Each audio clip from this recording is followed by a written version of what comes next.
بسم الله الرحمن الرحيم.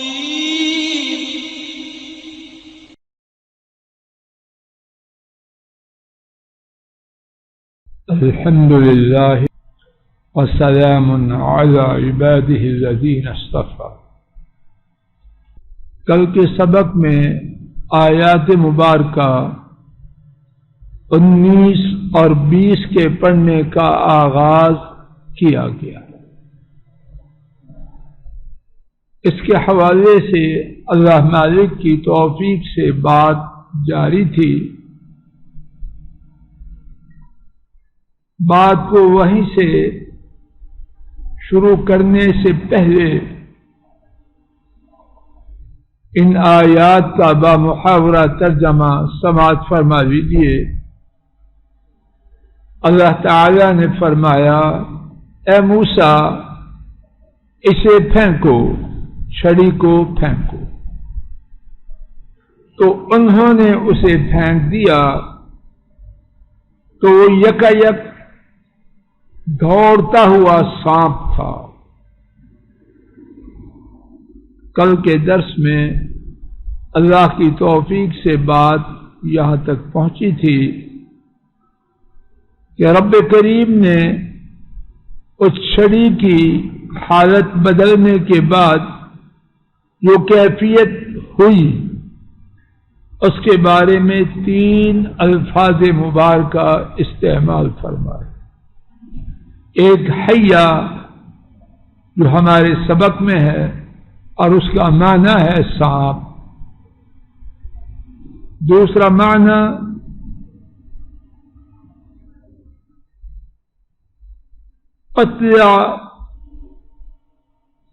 پتلا چھری جیسا چمکتا ہوا سانپ. اور تیسرا معنی اور تیسرا لفظ ثعبان بمعنی الزہار. دوبارہ سماعت فرمائیے. 3 الفاظ استعمال فرمائے. حیہ بمعنی سانپ، جان پتلا چھری جیسا چمکتا ہوا سانپ، ثعبان الزہار. کل ہم نے سورہ النمل 19واں پارہ آیت شریفہ 10 کے حوالے سے یہ بات سمجھنے کی کوشش کی کہ اس چھڑی کے بدلنے کے بعد اللہ تعالی نے اس کے لیے جان کا لفظ استعمال کیا. یہی لفظ سورہ القصص 20واں پارہ آیت شریفہ 31 میں بھی استعمال کیا گیا ہے. وَأَنْ أَلْقِ عَصَاكَ، اور یہ کہ اپنی چھڑی کو پھینکو. فَلَمَّا رَآهَا، جب موسیٰ علیہ السلام نے اسے دیکھا، تہتز، حرکت کر رہی ہے، کَأَنَّهَا جَانٌ، گویا کہ وہ پتلا چھری جیسا چمکتا ہوا سانپ ہے. وَلَّا مُدْبِرًا، منہ موڑ کے بھاگے. وَلَمْ يُعَقِّبْ، اور مڑ کے نہ دیکھا. یا موسیٰ اقبل، اے موسیٰ آگے بڑھو. وَلَا تَخَفْ، اور ڈرو نہیں. اِنَّكَ مِنَ الْآمِنِينَ، یقیناً آپ امن پانے والوں میں سے، کچھ نہیں ہوتا. تیسرا لفظ ثعبان سورہ الاعراف آیت شریفہ 107 پارہ 9. فَأَلْقَى عَصَاهُ فَإِذَا هِيَ ثُعْبَانٌ مُّبِينٌ، انہوں نے اپنی چھڑی کو پھینکا تو یکایک وہ واضح بہت بڑا اژدہا تھا، تو یکایک وہ واضح اژدہا تھا۔ یہاں ایک سے زیادہ باتیں ہیں، انہی میں سے ایک، اب جان اور ہے اور سودان اور ہے۔ چھری جیسا پتلا چمکتا ہوا سانپ اور ہے، اور اژدہا اور ہے۔ تو کیا اللہ پاک کی بات میں تعارض ہے، کنٹراڈکشن ہے؟ بالکل نہیں، بالکل نہیں۔ بعض لوگ ترجمہ سے احادیث پڑھے ہوئے اپنی بدبختی کی وجہ سے اپنے خیال میں بڑی کاریگری کرتے ہیں کہ دیکھو دو حدیثیں آپس میں متعارض ہیں، کنٹراڈکشن، اور جہالت ان کی اپنی ہے، نہ کسی سے سیکھا ہے، نہ پڑھا ہے، اور نہ ان کتابوں کا دیکھنا ان کے نصیب میں ہے جو صدیوں پہلے محدثین اس بارے میں لکھ چکے ہیں۔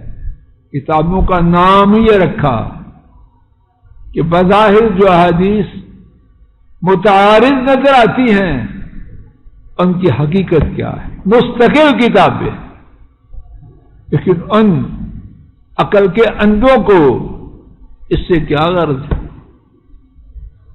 وہ تو چاہتے ہیں کہ بس حدیث مٹ جائے تاکہ ان کی بے دینی کے لیے راہیں کھل جائیں اور امت تباہ ہو جائے۔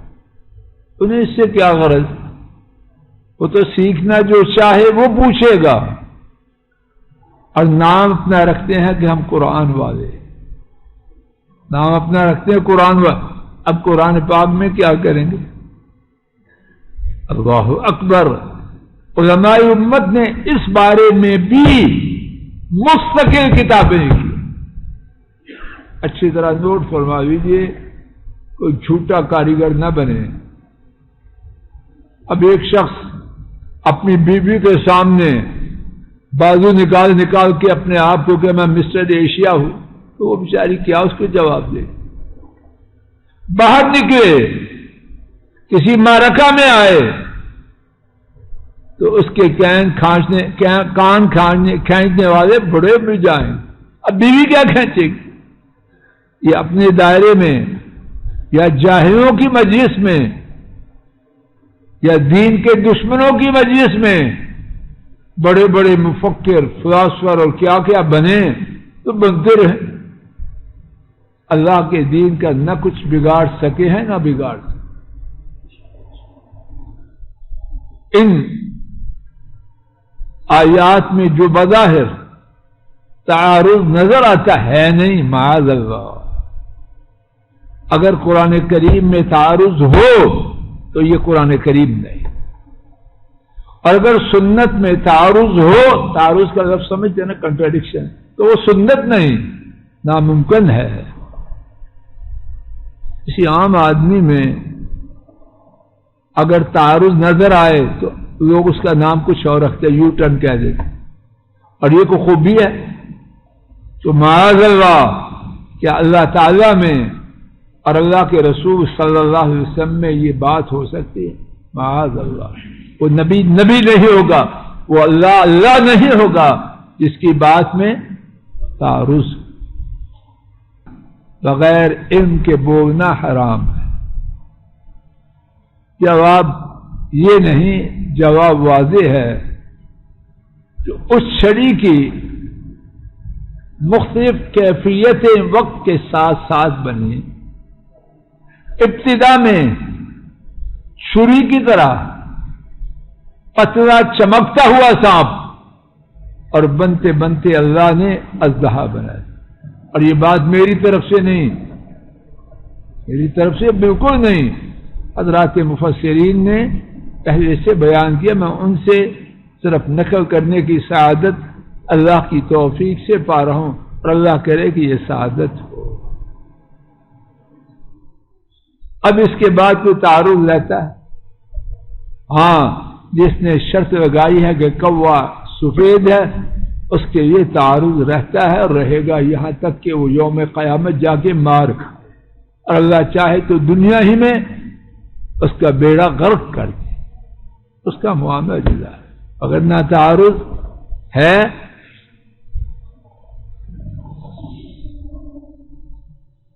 اسی معجزہ مبارکہ کے حوالے سے اللہ جانے کتنی باتیں ہیں۔ ایک بات، اور اللہ کرے وہ بات غلط نہ ہو، ہر معجزہ جو اللہ پاک نے کسی نبی کو عطا فرمایا، اس نبی کے وقت کے حالات سے مناسبت میں بیان کر سکوں نہ کر سکوں، اس سے کچھ فرق نہیں پڑے، اور کوئی بیان کر سکے نہ کر سکے، میاں صاحب بات واضح ہو رہی ہے، لیکن ہر نبی کو جو معجزہ دیا گیا اس وقت کے اعتبار سے بہترین معجزہ تھا۔ اگر وہ وقت کے اعتبار سے بہترین نہ ہو تو فائدہ کیا ہوا؟ بڑی اچھی بات، بے موقع اس کی قدر و قیمت ہوتی ہے، موقع پر سونا ہے اور موقع کے بغیر بوجھ ہے۔ موسیٰ علیہ السلام کے زمانے میں مائٹ از رائٹ کا دور تھا، جس کی لاٹھی اس کی بینس، یہی تھا نا، انا للہ و انا الیہ راجعون۔ ذرا غور تو کریں، جس کی لاٹھی اس کی بینس کا کہاں تک دورہ تھا، شیر خواہ دودھ پیتے بچے کو پکڑا ذبح کر دیا۔ جرت ہے کسی کی کہ آ کرے؟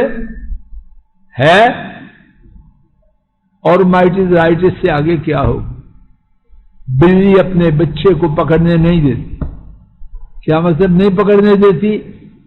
پورا مقابلہ یہی ہے نا، مقابلہ کرتی ہے، 6 فٹ کا بندہ اس سے بھی مقابلہ شروع کر دیتی، ماری جائے ٹھیک ہے، لیکن یہ نہیں کہ اس کے سامنے کوئی اس کے بچے کو تحز نحز کر دے، اور وہ کھڑی، اور وہ بنو اسرائیل والے اتنے کمزور، میرے علم میں کتاب و سنت میں ان کی طرف سے رد عمل کا کوئی ذکر نہیں، میرے علم میں کوئی کچھ بھی نہیں کر سکے۔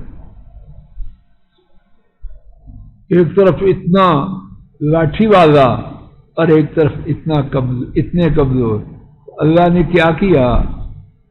موسیٰ علیہ السلام کو وہ لاٹھی دی، فرعون اور اس کے سارے جادوگر اور اس کے سارے لفظ جو ہے برا میں استعمال نہیں کرتا، جو بھی ہیں اس کی ہیں حواری، میرے پاس اور لفظ تھا لیکن وہ مناسب نہیں، حواری، کوئی اس کا مقابلہ نہیں کر سکتا۔ سارے حواریوں کا اس وقت، سارے حواریوں کو اس وقت جو قیادت کر رہے تھے وہ کون تھے؟ جادوگر۔ تو انہوں نے اللہ کی قوت کے اس اظہار کا مقابلہ کیا، فَأُلْقِيَ السَّحَرَةُ سَاجِدِينَ، اسی میدان میں اسی وقت جادوگر سجدہ میں گر گئے اور اعلان کیا آمنا برب العالمین، ہم رب العالمین کے ساتھ ایمان لائے۔ تو اللہ نے مائٹ از رائٹ ان کی اس کی حقیقت بیان کی کہ نہ کی؟ کہ کیا ہے تمہاری مائٹ از رائٹ؟ تم کیا ہو؟ یہ ہے تمہاری قوت کی حیثیت، ایک لاٹھی جو حکم الہی سے اژدہا بنی ہے، اس کے مقابلے میں تم نہیں ٹھہر سکتے۔ اگر فرعون کے بس میں اس وقت کچھ ہوتا تو اسی وقت کچھ کر نہ دیتا. دہشت، ہیبت